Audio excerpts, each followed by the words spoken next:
Sejam bem-vindos aqueles que nos visitam. E hoje nós temos aqui uma noite de ceia, em que vamos celebrar a nossa salvação. Amém? Antes, porém, nós vamos fazer uma reflexão sobre a palavra de Deus. E nesta noite, especialmente, vamos nos lembrar que no mês passado, mês de outubro, finalzinho de outubro, celebra-se o aniversário da Reforma Protestante. Quantos aqui sabem que no mês de outubro nós celebramos este evento importante da história? Marcou a passagem da Idade Média, da Era das Trevas, para a Era Moderna. A Reforma Protestante teve uma repercussão enorme na história de nossa civilização. E muitas vezes nós, evangélicos, nos esquecemos dos nossos grandes heróis que pelejaram, que batalharam pela fé que um dia foi dada por Deus aos santos. Então, nesta noite, nós faremos uma reflexão sobre isso antes de tomarmos a ceia do Senhor.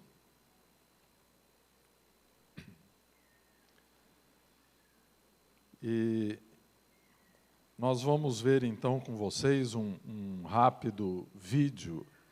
Franciele poderia, por gentileza, colocar para nós. No ano passado, que tivemos 500 anos da Reforma Protestante, vários vídeos foram produzidos, e eu escolhi um vídeo bem pequeno, bem rápido, só para mostrar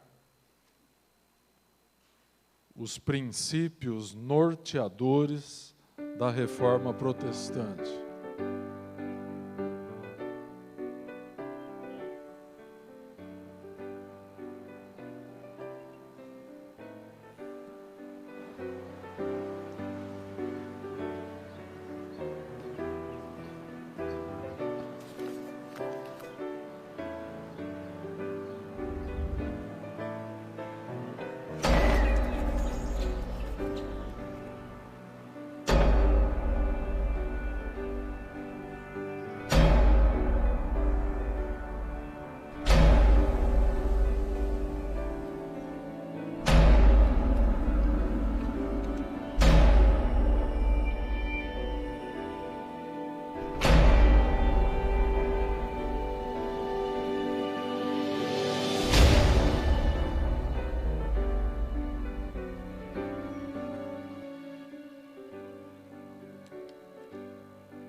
Então, como nós vimos aí, esse vídeo mostra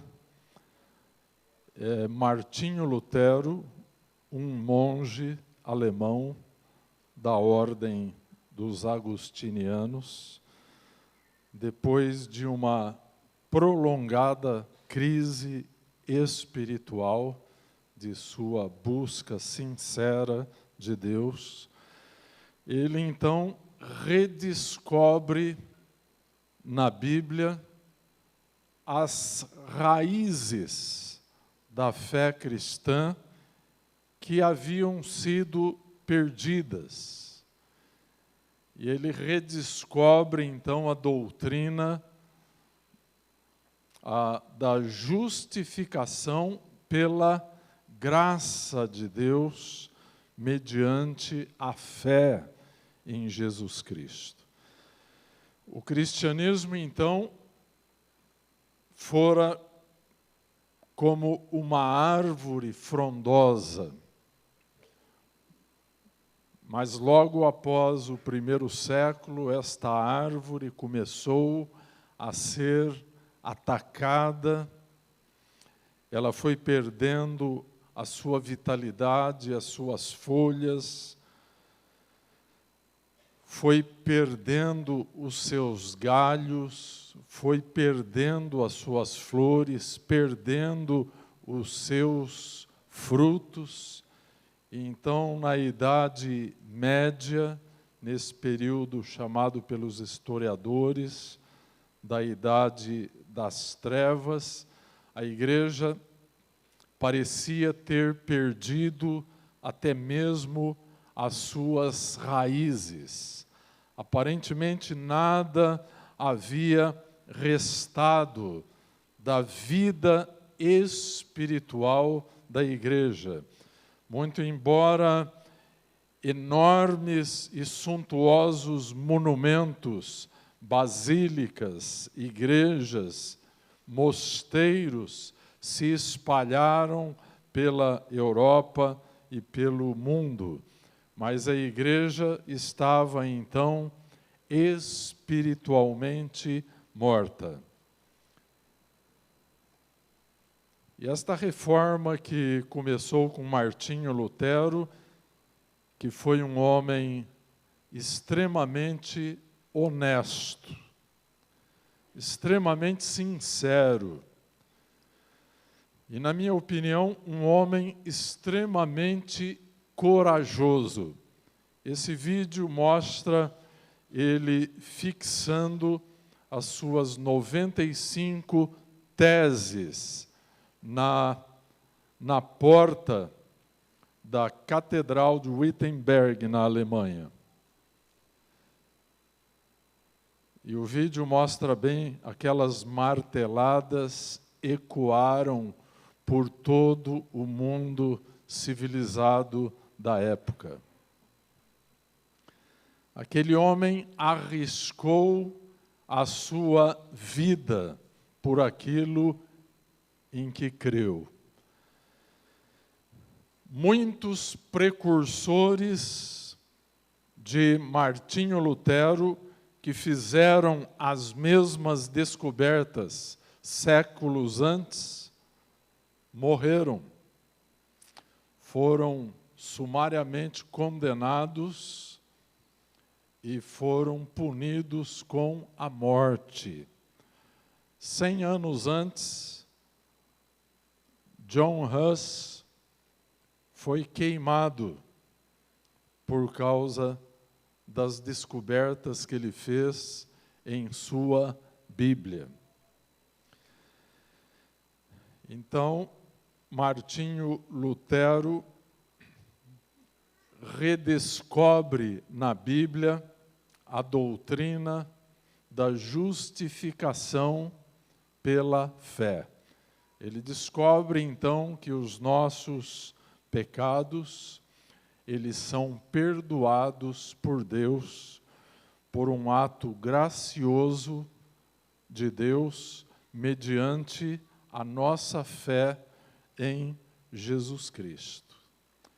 E então a reforma começa a restaurar as raízes daquela árvore que aparentemente estava sem vida, estava completamente morta. Os homens, então, que detinham o poder eclesiástico, eles tinham o poder sobre a vida das pessoas. Eles dominavam sobre os reis da terra. Discordar de suas doutrinas poderia ser uma questão entre a vida e a morte. Então Deus permite que um homem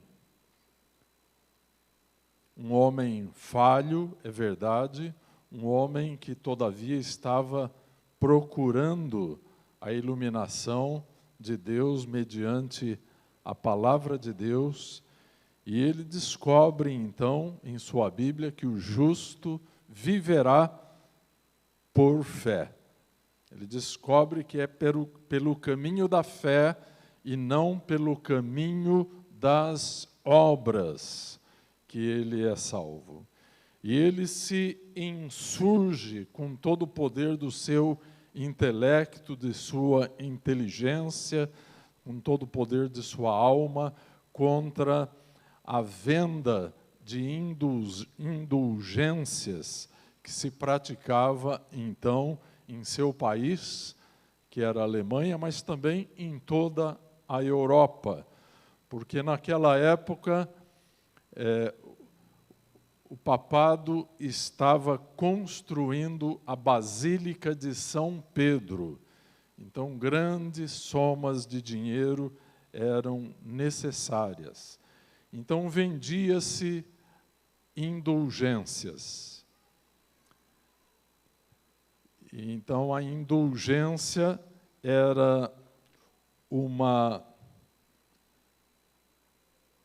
um perdão de pecados que a igreja concedia àqueles nobres e ricos que faziam grandes contribuições financeiras para a construção da Basílica de São Pedro, em Roma. E, de fato, Martinho Lutero havia peregrinado a Roma em busca de inspiração para a sua vida espiritual.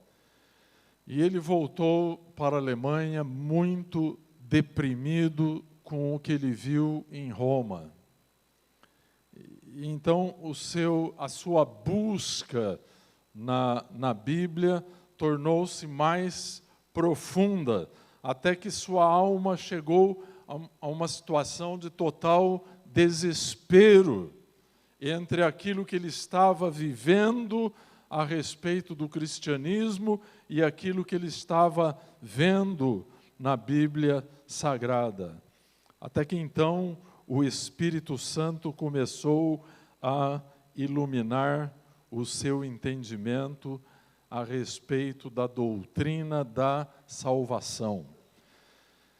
De modo que a reforma, assim chamada reforma luterana, a reforma deflagrada por Martinho Lutero, foi uma reforma teológica.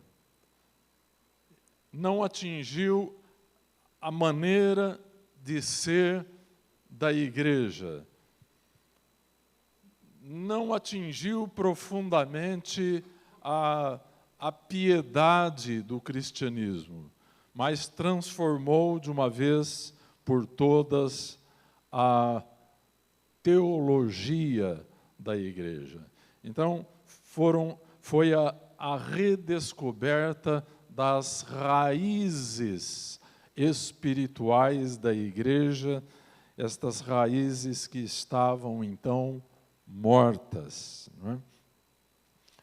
E a partir de Martinho Lutero e, posteriormente, através de João Calvino e dos demais reformadores que sobreviveram ao poder do catolicismo romano. Então, muitos como Lutero, Calvino, Zwinglio e tantos outros, eles sobreviveram. Martinho Lutero, por exemplo, ficou praticamente preso em um castelo na Alemanha, porque se ele saísse de lá, realmente ele seria morto.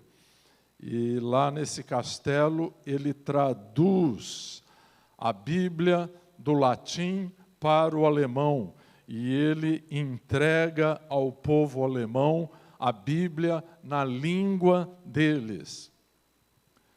Posteriormente, nós temos o mesmo fenômeno na Inglaterra. Deus moveu o coração de homens de Deus para que colocassem a Bíblia na língua inglesa.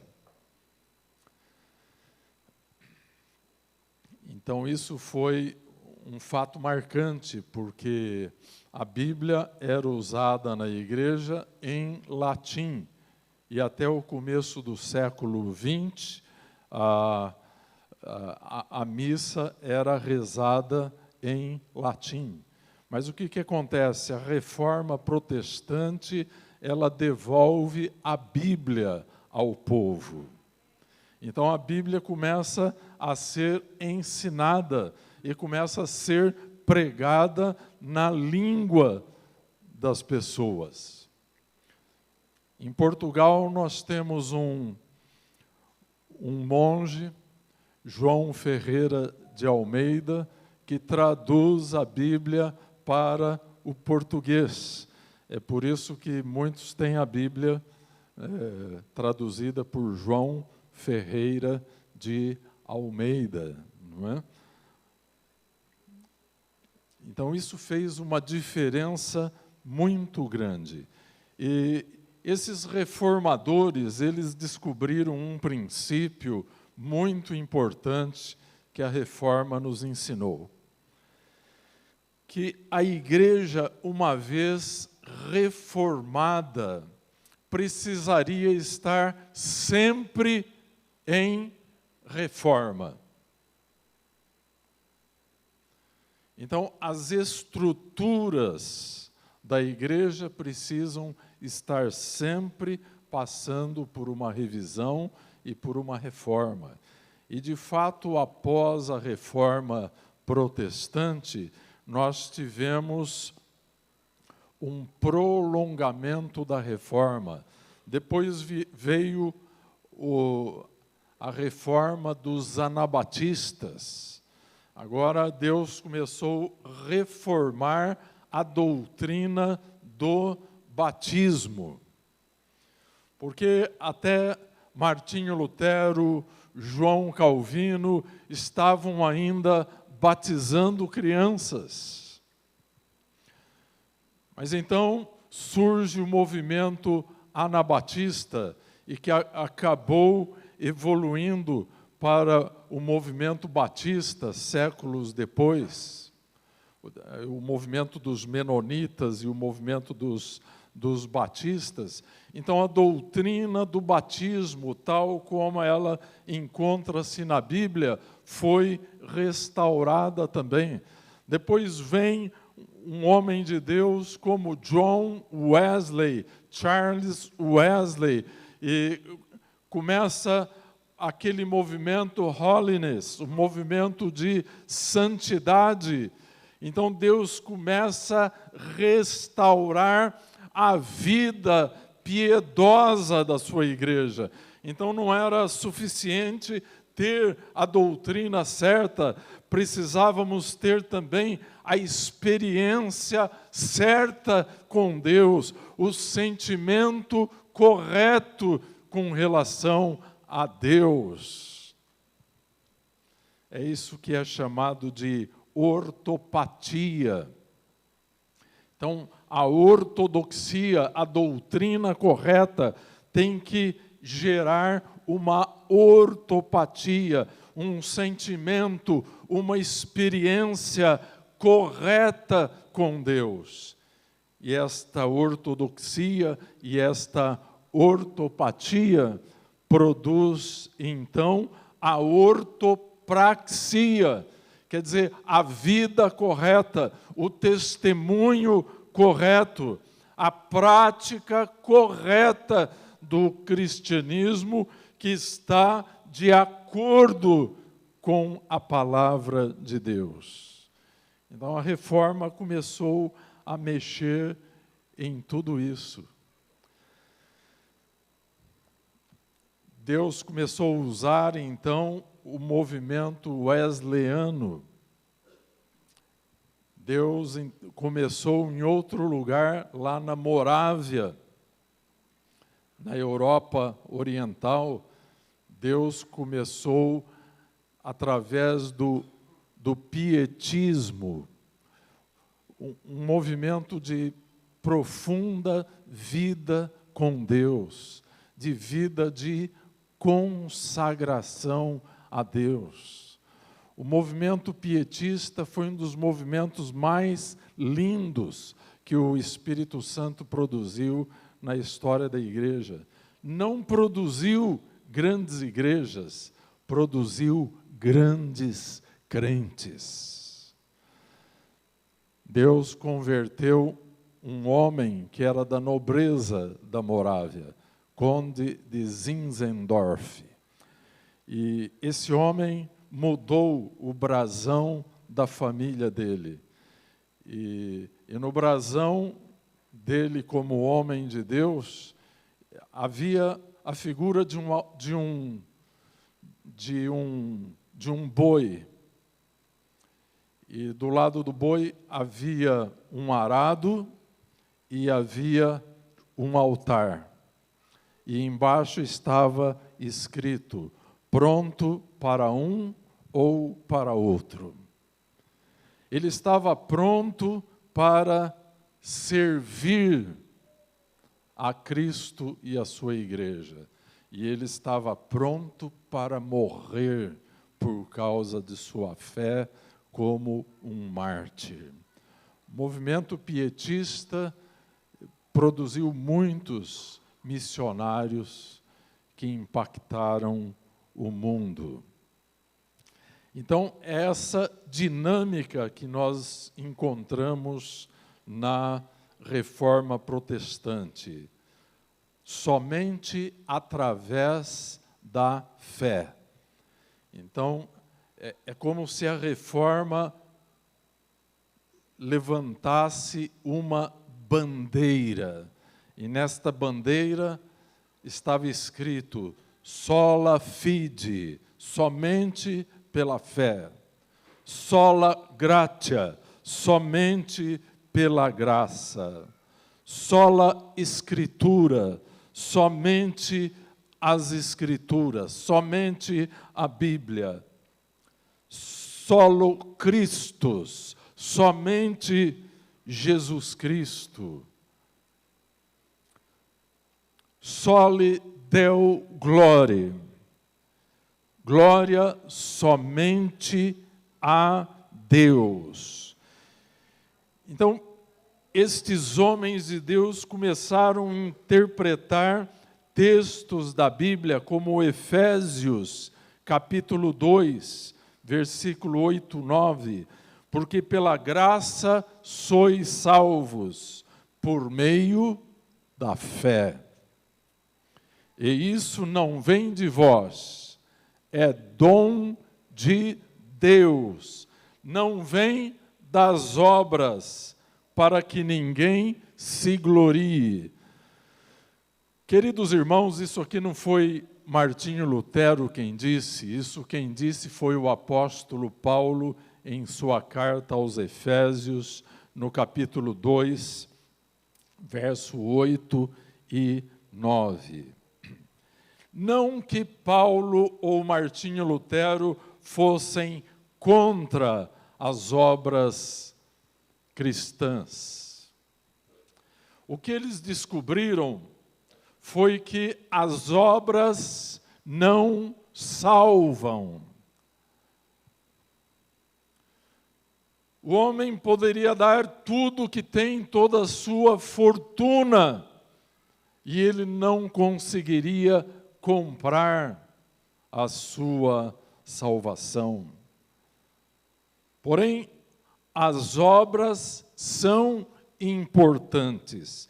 Tanto é que no versículo 10, Paulo diz assim: porque somos feitura sua, criados em Cristo Jesus, para as boas obras, as quais Deus preparou para que andássemos nelas. Então, fomos criados em Cristo para as boas obras. Não somente nós devemos compreender isso, mas as pessoas que não são cristãs, elas compreendem isso muito bem. Eu estava lendo um testemunho curioso de uma jovem cristã crente que decidiu ir a um baile, a uma festa, onde circulavam bebidas e drogas e tantas coisas. E ela foi, então, nessa festa. E lá nessa festa estava dançando com um rapaz. E enquanto dançavam, o rapaz notou alguma coisa diferente nela e perguntou a ela: "Você é crente?" E ela disse: "Eu sou." Então eles estavam na pista de dança, ele parou de dançar, olhou para ela: "E o que você está fazendo aqui?" E disse ainda a ela: "Se eu fosse crente, eu não estaria aqui. Isso aqui não é lugar para você." Você já pensou, meus irmãos? Se nós somos nascidos em Cristo, o que Paulo está explicando aqui, que nós fomos criados na forma de Jesus Cristo para as boas obras. O mundo espera de nós isso. São Tiago disse que a fé sem obras é morta.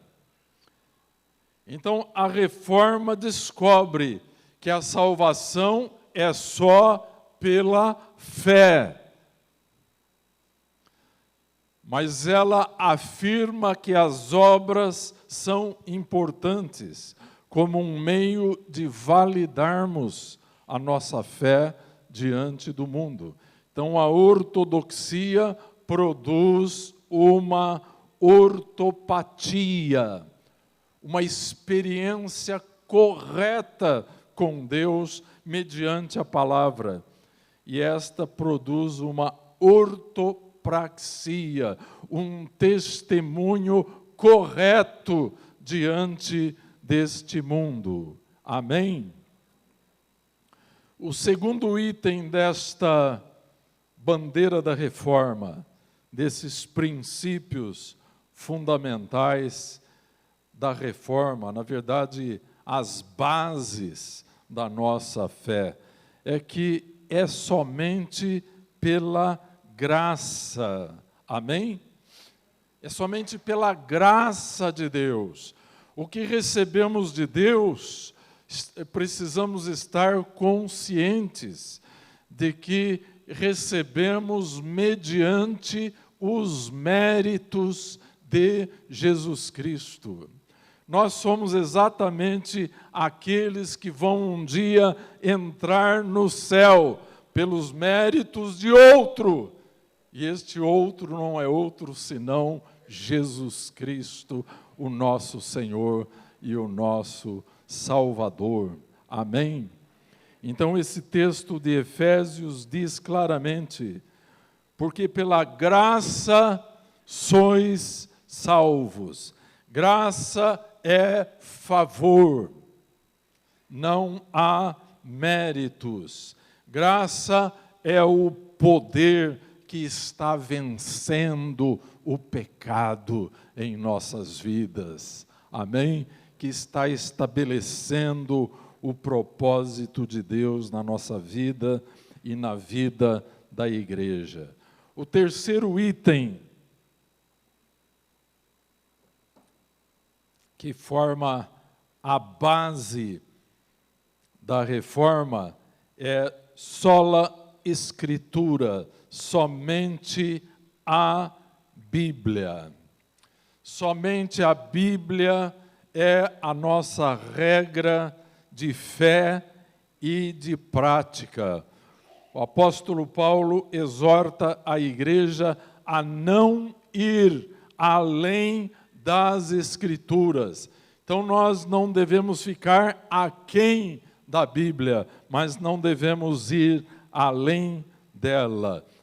Deus estabelece o caminho e Ele diz: este é o caminho, andai nele. Amém? Jesus é a encarnação da palavra. No princípio era o Verbo, e o Verbo era Deus, e o Verbo estava com Deus. E nada do que se fez sem ele se fez. Nele estava a vida, e a vida era a luz dos homens. Amém? Hebreus capítulo 1 estabelece que Deus sustenta todas as coisas, visíveis e invisíveis, pelo poder da sua palavra. Amém? Então a reforma estabelece que é somente a Bíblia. Amém? Glória a Deus. O quarto princípio, solo Christus, somente Cristo. Nós vamos observar na palavra de Deus que tudo converge para a pessoa de nosso Senhor e Salvador Jesus Cristo. Isso está claramente expresso no versículo 10 de Efésios capítulo 1. Está claramente expresso em Atos capítulo 4, versículo 12. Versículo maravilhoso que diz: e em nenhum outro há salvação, porque também debaixo do céu nenhum outro nome há dado entre os homens, pelo qual devamos ser salvos. Somente o nome de nosso Senhor e Salvador Jesus Cristo. 1 Timóteo 2,5, porque há um só Deus e um só mediador entre Deus e os homens, Jesus Cristo, homem. Aqui o apóstolo está enfatizando a realidade de que Jesus era homem, porque havia nesta época uma heresia, como hoje existem tantas, na época da igreja primitiva igualmente haviam, e a doutrina do gnosticismo que estava infiltrada na igreja, sustentava, como muitos hoje ainda sustentam, que Jesus não era homem, que ele era um ser angelical, um ser espiritual, um ser docético. Daí a heresia tão antiga e que todavia ainda perdura nos dias de hoje, que é o docetismo. Aqueles que não creem que Jesus é homem. Mas Paulo diz que há um só Deus e um só mediador entre Deus e os homens, Jesus Cristo, homem. O costume dos mediadores vem do paganismo e entrou dentro do cristianismo através da igreja imperial, a partir de Constantino, quando a igreja deixa de ser perseguida para ser a predileção religiosa do Império Romano. Então, os costumes pagãos do Império Romano, eles entram furtivamente na igreja e passam a fazer parte da doutrina e da tradição da igreja. Desafortunadamente, isto aconteceu com os cristãos do Império Romano. Depois o Império Romano ruiu, mas as doutrinas erradas permaneceram no seio da igreja por muitos e muitos séculos, até que surgem homens como John Huss, como Martinho Lutero, como João Calvino e tantos outros que arriscaram as suas vidas por aquilo que creram. E, finalmente, o quinto item que nós vimos só lhe deu glória, glória somente a Deus. Romanos 11:36 diz assim: porque dele, e por ele, e para ele são todas as coisas. Glória, pois, a ele eternamente. Amém. Então, glória somente a Deus. Então, o que há de mais marcante e que é digno de ser celebrado a respeito da reforma protestante é que a reforma marca um retorno da igreja à palavra de Deus. Amém, igreja?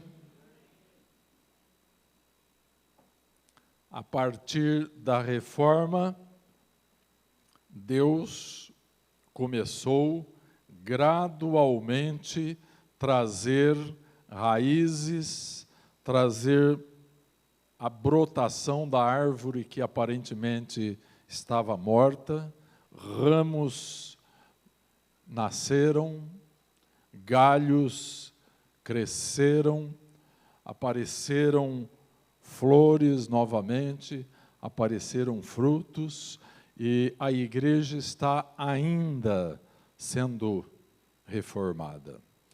Como estabeleceram os reformadores, quando disseram que a igreja, uma vez reformada, ecclesia reformata, semper reformanda, ela precisa estar sempre passando por uma reforma. Não somente a igreja, como as nossas vidas, estamos sendo continuamente moldados na imagem e semelhança do Senhor Jesus Cristo. A história não acabou ainda. O livro de Atos sustenta que os céus reterão ao Senhor Jesus Cristo antes de sua segunda vinda, até o tempo da restauração de todas as coisas. Então, Deus está neste negócio de restaurar o seu povo, a sua igreja. Há pessoas que dizem: como eu gostaria de ter conhecido a igreja apostólica do primeiro século. Pois, meus irmãos, Deus quer fazer mais do que fez naquela época. Nós precisamos crer nisso. A Bíblia fala sobre o tempo da restauração de todas as coisas. O sobrenatural de Deus agiu sobre a igreja apostólica para produzir grandes sinais e maravilhas. O sobrenatural de Deus será trazido novamente sobre a igreja. Amém? Eu creio que muitos que pronunciaram amém agora, muitos ainda vão ver. Alguns não vão ver, mas muitos ainda vão ver isso acontecer. Amém? Porque é a palavra de Deus e a palavra de Deus se cumpre. Mas, meus irmãos, o combate é grande. A Bíblia fala para nós combatermos pela fé que um dia foi dada aos santos. Nós estamos vivendo em pleno período deste combate. Provavelmente você que está sentado confortavelmente numa cadeira confortável, temos um ar-condicionado, mas muitos irmãos nossos, neste momento, estão selando a sua fé com o seu sangue. A igreja está sendo perseguida em muitos lugares do mundo. e Deus não cessou de agir. Quantos aqui sabem que quase que em torno de 1/4 da população humana no planeta hoje representam os muçulmanos? E a igreja é duramente perseguida nos países muçulmanos. É também perseguida em países budistas, hinduístas. A igreja tem sido perseguida em nações, mesmo em nações adiantadas, com a predominância do neopaganismo. Então não pense que a nossa situação aqui, ela pode ser universalizada para o restante da igreja. Os tempos são de grandes lutas. E eu queria falar um pouquinho com vocês sobre os perigos que envolvem a igreja do Senhor Jesus Cristo. As heresias, as seitas, os ensinamentos de homens, os ensinamentos de demônios. A Bíblia diz que existem doutrinas de Deus, doutrinas de homens, e existem doutrinas de demônios, como disse Paulo a Timóteo, 1 Timóteo 4:1. Então esse é o momento que nós vivemos, em que o diabo anda bramando como um leão ao redor dos filhos de Deus, buscando a quem possa tragar. Nós estamos vivendo hoje dias em que muitas pessoas estão se convertendo. Nunca na história da igreja, a igreja teve tantas criancinhas, novos convertidos. E aqui é que mora o perigo, porque a igreja dos dias de hoje deveria ter um ensino consistente da palavra de Deus, uma pregação consistente e verdadeira da palavra de Deus.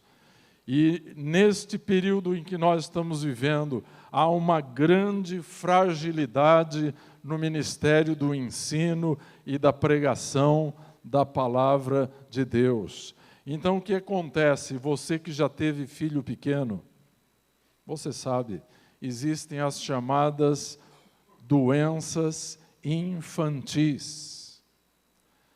E por mais que nós vacinemos a criança, ainda a criança pega algumas dessas doenças infantis. A gente acompanha aqui na igreja a luta dos casais que têm filhos pequenos. Vira e mexe, eles não estão na igreja, porque os filhos estão com febre, estão com uma infecção, estão com uma suspeita de sarampo, ou é uma roséola, ou é uma catapora, e qualquer coisa assim. Então, a infância também espiritual é um período de grande vulnerabilidade. E você sabe, a criança é curiosa. As criancinhas espirituais são curiosas também. Gostam de experimentar alimentos nocivos, e enfiam a mão em coisas perigosas também. Então a igreja precisa ter um ministério da palavra muito consistente. Você que é membro da igreja, você tem que orar por cada pessoa que sobe no púlpito da igreja, para que não fale de si mesmo, mas pregue a palavra de Deus, que possa alimentar, fortalecer, dar saúde espiritual à igreja. Então nós estamos vivendo hoje no período das heresias. Esta palavra aireses em grego, que quer dizer escolha, partido, divisão, corrente de pensamento, em latim é a palavra secta, que vem então a palavra seita. Esta palavra aparece na Bíblia, por exemplo, em Atos 24, quando Paulo é chamado diante do tribunal romano de o principal líder da seita dos nazarenos. Porque até então acreditava-se que o cristianismo era um segmento do judaísmo. E Paulo então estava sendo acusado de ser o principal líder da seita dos nazarenos. Porém, lá em Gálatas 5, versículo 20, esta palavra aireses, traduzida para seita, já aparece com um tom muito negativo, com uma conotação pejorativa, como obra da carne. 1 Coríntios 11, versículo 19, Paulo diz: e até importa que haja entre vós heresias, para que os que são sinceros se manifestem entre vós. Então, aqui a palavra aireses já evoluiu para uma conotação muito negativa.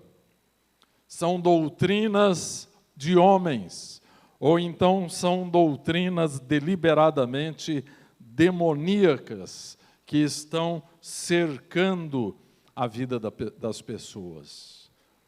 Então nós temos que levantar a bandeira da reforma nos nossos dias. Um olho na bandeira da reforma, nos princípios absolutos da reforma, e um outro olho nas heresias que nos cercam por todas as partes. Nós precisamos nos defender e precisamos proteger o rebanho de nosso Senhor e Salvador Jesus Cristo. Então, queria rapidamente passar para vocês como nós podemos identificar estas heresias ou estas seitas. Elas deixam uma marca registrada onde elas se manifestam. São como os sinais digitais. Então eu vou dar, primeiramente, 4 critérios para você diagnosticá-las. E depois eu vou passar para vocês 12 marcas. E vou aconselhá-los, então, a ficarem espertos para discernir ensinamentos errados. E que, às vezes, infelizmente, estão acontecendo até mesmo dentro das igrejas. Eu me lembro no livro de Atos, quando Paulo tem o seu último encontro com os presbíteros da igreja de Éfeso, onde ele havia trabalhado por 3 anos.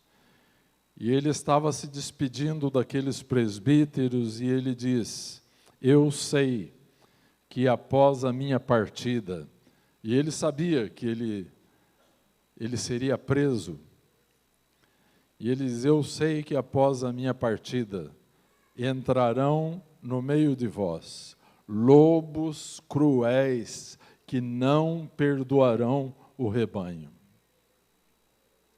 E ele estava correto. Então, às vezes, esses problemas estão acontecendo dentro da igreja. Então, primeiro diagnóstico, podemos identificar estas heresias por causa da adição. Vamos usar as 4 operações básicas da matemática, tá? Por um recurso mnemônico. Primeiro diagnóstico é adição. Esse grupo adiciona algo à Bíblia. Então, a fonte de autoridade destas pessoas não leva em consideração o princípio da reforma, que diz só a Bíblia. Então, eles adicionam alguma coisa à Bíblia. Segunda maneira de fazer o diagnóstico é pela operação da subtração. Esta heresia, então, subtrai algo da Bíblia, geralmente da pessoa do Senhor Jesus Cristo. Por exemplo, diz, não, ele era homem, não era Deus. Ou então outros dizem, não, ele era Deus, ele não era homem. Subtraiu algo da palavra de Deus. Terceira maneira de diagnosticar é pelo princípio da multiplicação. Por exemplo, igrejas que multiplicam os meios da salvação. Essa foi uma das teses, uma das 95 teses de Martinho Lutero na porta daquela catedral. Ele não pôde mais aceitar que Deus poderia vender a salvação por causa de uma boa oferta, ou por causa de um bom ritual dentro de um templo suntuoso. Então, esse é o princípio da multiplicação. E, finalmente, o diagnóstico pelo princípio da divisão. Então, são aquelas pessoas que dividem a fidelidade entre Deus e a organização religiosa. Por exemplo, vamos ilustrar pessoas que dizem salvação só aqui.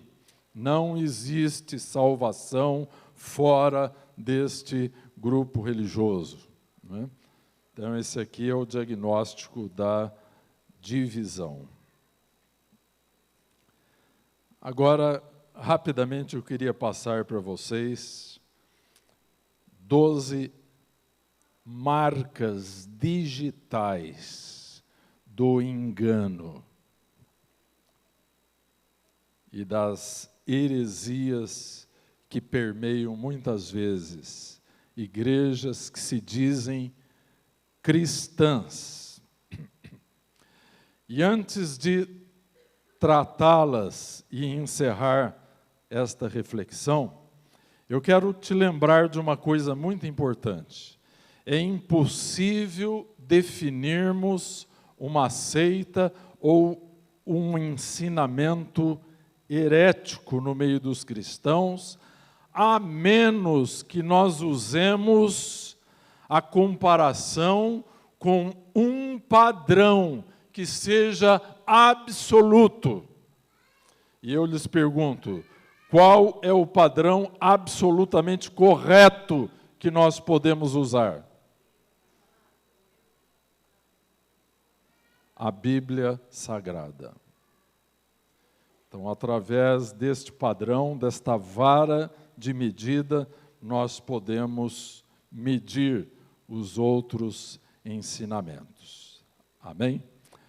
E aí eu queria também dizer a vocês que a nossa primeira responsabilidade como filhos de Deus não é nos tornarmos peritos, conhecedores profundos de seitas e heresias.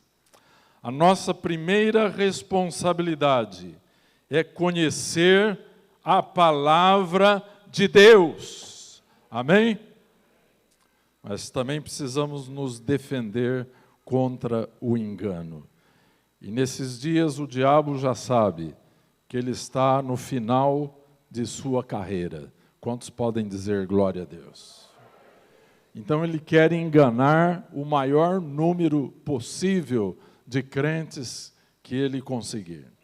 Então vamos passar para vocês as 12 impressões digitais aqui dos dedos do maligno e que às vezes podem ser encontradas no meio daqueles que se dizem cristãos. Primeiro, revelações extra-bíblicas. Pessoas que têm revelações que jamais podem ser sustentadas pela Bíblia. Cuidado! Nós cremos no dom da profecia, mas ele tem que ser usado da forma correta. E nós temos que provar se os espíritos procedem de Deus. Amém? Marca número 2. Uma falsa base de salvação.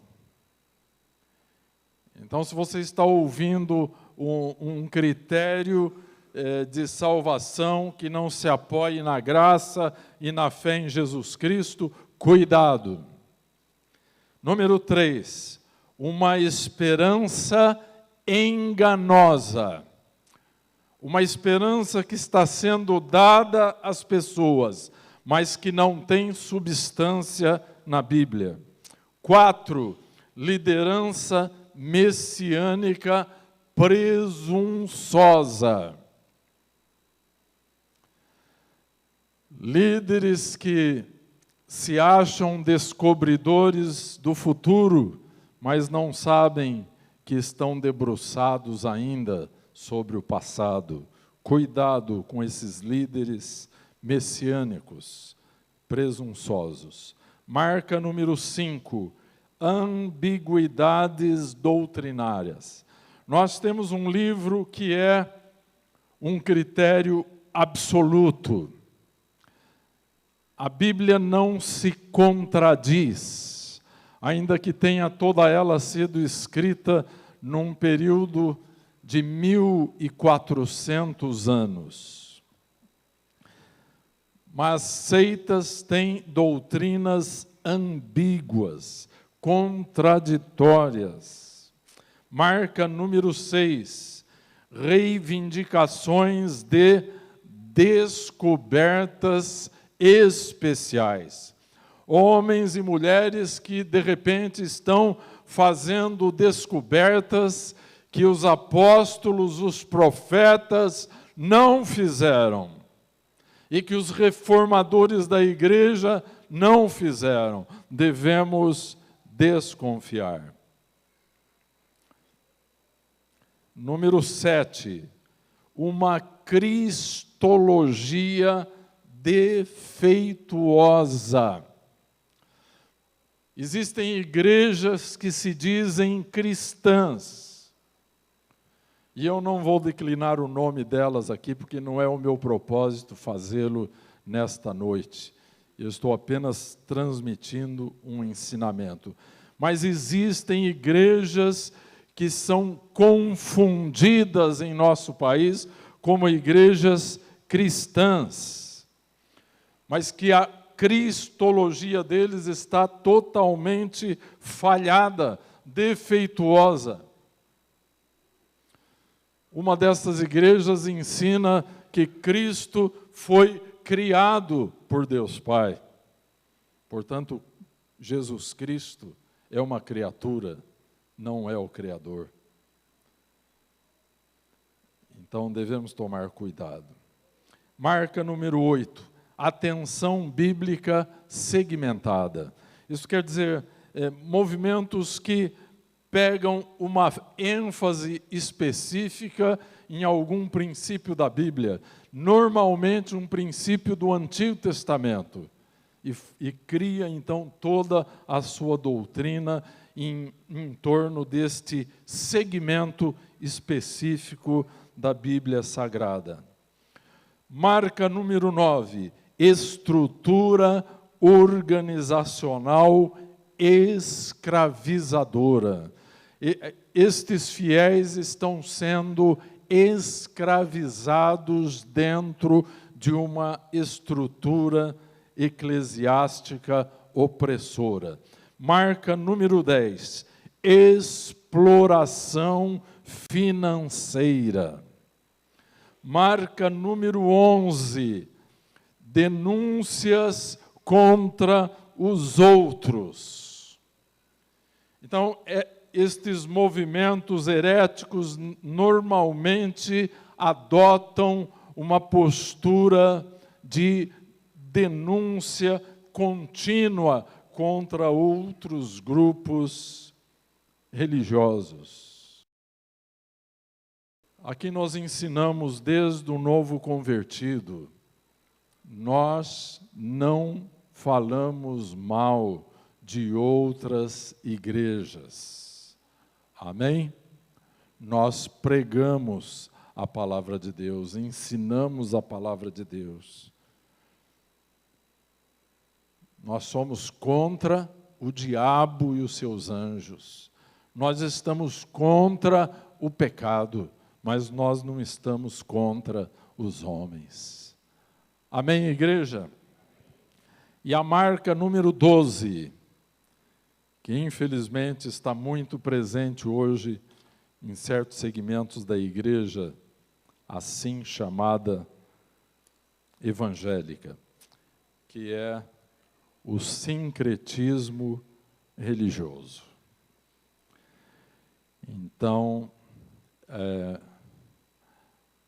o uso de uma série de coisas que se usa em outras religiões e que os cristãos, então, estão usando. E, às vezes, eles dizem, não, mas isso é apenas um ponto de contato para a nossa fé. E aí começa a usar água, começa a usar sal, começa a usar a toalha, começa a usar uma série de coisas. E digo mais, meus irmãos, até mesmo o azeite da unção. Então, nós temos aqui, atrás do púlpito, sempre tem um azeite para ungir enfermos, quando a gente sente que é a orientação de Deus fazê-lo. Mas o azeite da unção, se for usado indiscriminadamente, torna-se mais um ponto de contato para a fé dos crentes. Aí nós estamos sendo enredados numa prática sincrética. Então, nós não abusamos destas coisas na nossa liturgia. Amém? Usamos quando sentimos a orientação de Deus para usar.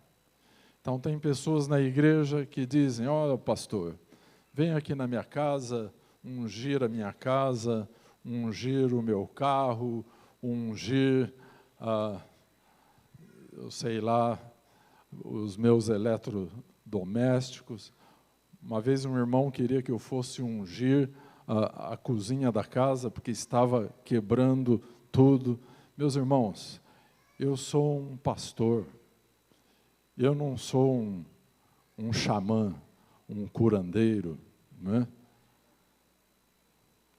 Então, nós devemos tomar um certo cuidado com esta marca de seitas e heresias. Então, essas 12 marcas estão permeando muito daquilo que nós chamamos de igreja nos nossos dias. E nós queremos ficar, então, somente com a fé, somente com a graça, somente com a Bíblia, somente com Cristo. E vamos dar toda a glória a quem? Somente a Deus. Amém? Louvado seja o Senhor Jesus Cristo. Agora nós vamos deixar um pouquinho de lado a reforma e vamos viver a reforma. Amém?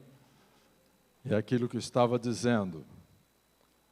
A doutrina correta leva a um sentimento, a uma experiência correta. E esta nos leva a um testemunho correto da vida cristã. Queridos irmãos, é sabido que nós não somos salvos pelas obras, mas porque somos salvos, devemos produzir obras que sejam características de um autêntico cristão. Amém? Então é isso que nós chamamos hoje de ortopraxia. Pratico e vivo aquilo que encontro na Bíblia Sagrada. Amém? E uma das coisas, então, que encontramos é a obediência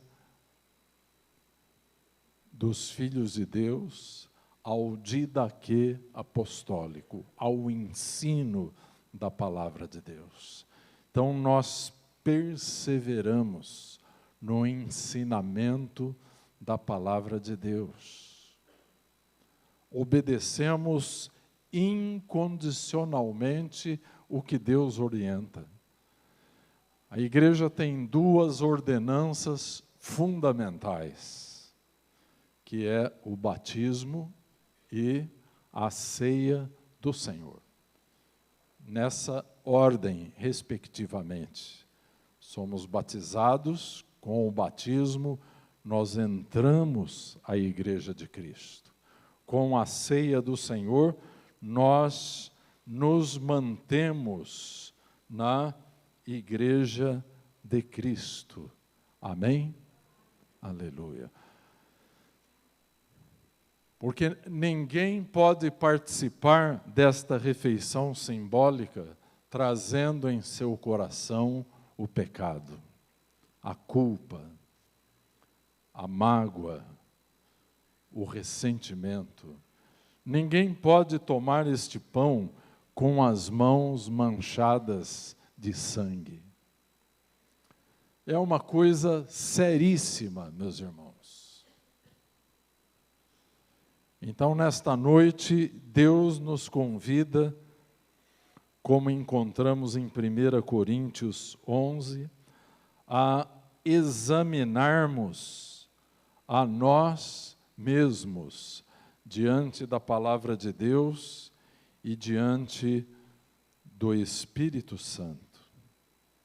Paulo disse então que o Senhor Jesus, na noite em que foi traído, tomou o pão.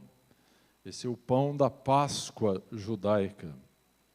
E tendo dado graças, o partiu e disse: tomai e comei, isto é o meu corpo que é partido por vós. Fazei isto em memória de mim. Semelhantemente também, depois de cear, tomou o cálice, dizendo: este cálice é o Novo Testamento, no meu sangue. Fazei isto todas as vezes que beberdes em memória de mim. Porque todas as vezes que comerdes este pão e beberdes este cálice, anunciais a morte do Senhor, até que venha. Portanto, qualquer que comer este pão ou beber o cálice do Senhor indignamente, será culpado do corpo e do sangue do Senhor. Por essa razão, Paulo ensina os crentes de Corinto a se examinarem primeiro, discernindo que são parte, que são membros de um corpo espiritual, de um organismo vivo que é a igreja, um organismo que vai subsistir por toda a eternidade. Então não diminua a importância deste ato. E que Paulo diz então que é um ato memorial. Nós fazemos isso, celebramos que estamos em aliança com o Senhor Jesus Cristo. E ao celebrarmos esta aliança, estamos anunciando a morte do Senhor Jesus Cristo até que Ele volte. Isto quer dizer que vamos perseverar no corpo de Cristo. Vamos perseverar nos purificando pelo sangue do Senhor Jesus Cristo.